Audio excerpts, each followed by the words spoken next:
A video has surfaced of a Muslim man working at a UK supermarket, openly complaining that he doesn't like handling alcohol or pork products at the checkout because it goes against his religious beliefs. We'll dive into this story in today's video, but before we get started, don't forget to like this video and subscribe. Right now, only 12% of viewers are subscribed, so join the community and help us grow. Now, let's take a step back. Everyone is entitled to their personal convictions, no one's saying otherwise, but if your religious views prevent you from doing the most basic tasks your job requires, like scanning a bottle of wine or a pack of bacon, then maybe that particular role just isn't for you. This isn't discrimination, it's common sense. Supermarkets serve the general public. They stock everything from meat to alcohol, toiletries to pet food. If you're working in that environment, you're expected to handle what customers are buying. That's the job. And if you can't or won't do that, then you shouldn't be in the role. Simple as that. No one's forcing anyone to work at the checkout.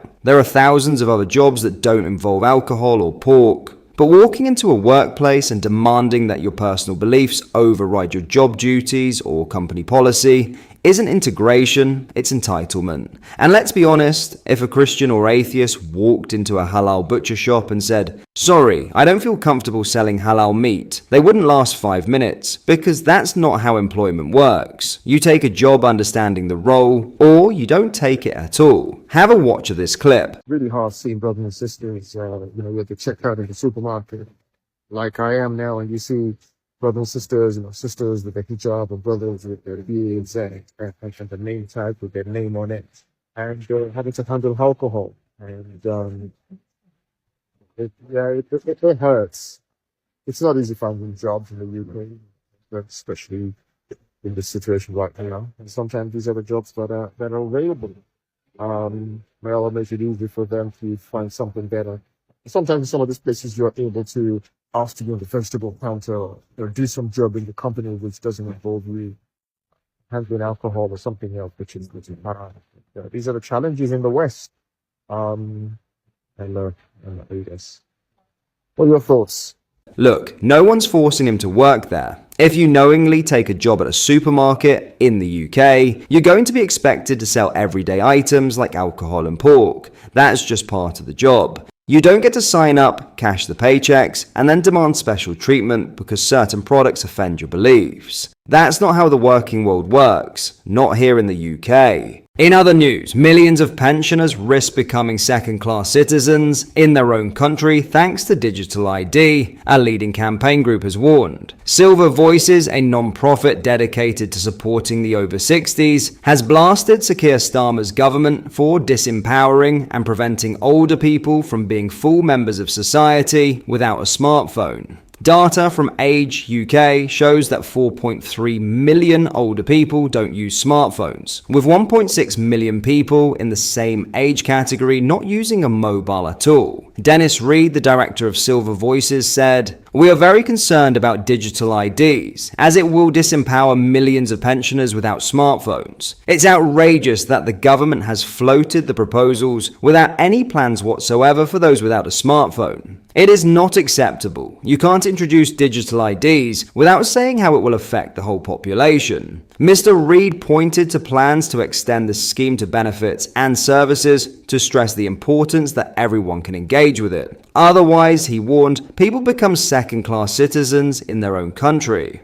What the government is saying is that you can't become a full member of society unless you have a smartphone, he added. The British public appears to back Mr. Reed's campaign. A petition to scrap the scheme has surged to almost 3 million signatures. Among OAPs, polling by the Pensioner Vote has found that 96% of its members were concerned about the use of digital IDs. Caroline Abrahams, the charity director of Age UK, said the charity has not yet taken a position for or against the scheme. However, Ms. Abrahams said, "If they are coming, it's really important that the needs of millions of older people who do not use computers or own a smartphone are taken into account." In practice, if digital ID cards are to become universal in the future, not the current proposal, there will need to be an offline alternative of some kind. The development of digital ID cards also places a responsibility on the government to lead a much more determined effort than we've seen so far to help those who want to go online to do so.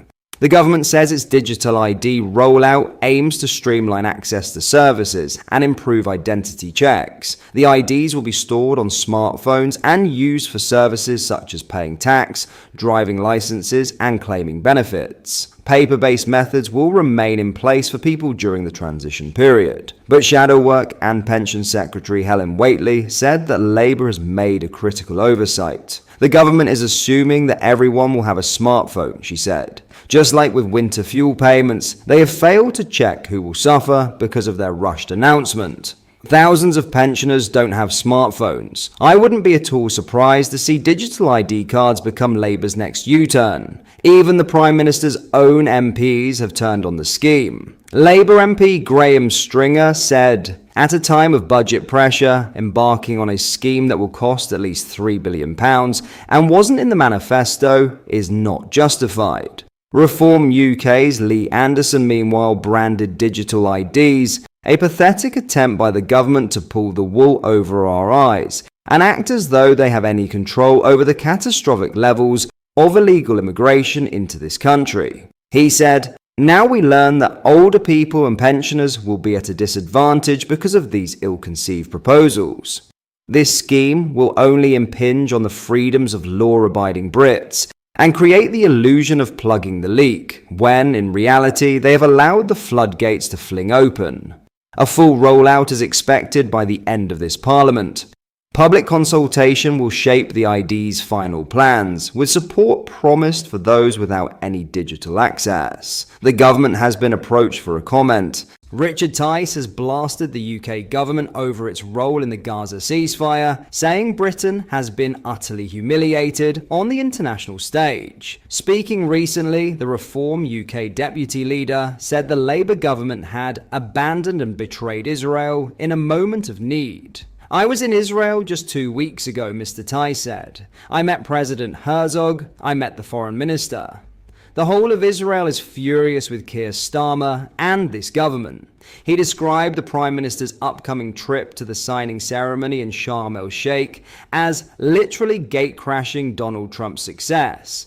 The comments come after the Labour government's claim that Britain played a key role in securing the Gaza ceasefire. Education Secretary Bridget Phillipson has defended the UK's role in efforts to end the conflict in Gaza, where a fragile truce is now holding following a deal brokered by US President Donald Trump. Richard Tice explained, "Let me tell you, the whole of Israel, from the top of government to the public, are furious with Keir Starmer and this Labour government for abandoning and betraying Israel in their time of need. Frankly, for our Prime Minister to go to that signing ceremony, he's literally gate-crashing Donald Trump's success. It's just ridiculous. We now have confirmation from the American administration that recognizing a state of Palestine actually hindered the ceasefire and peace negotiations." He added, "Frankly, we've hindered the process recently. We've been utterly humiliated on the international stage." The US ambassador to Israel even tweeted that Bridget Phillipson's comments defending Britain were delusional.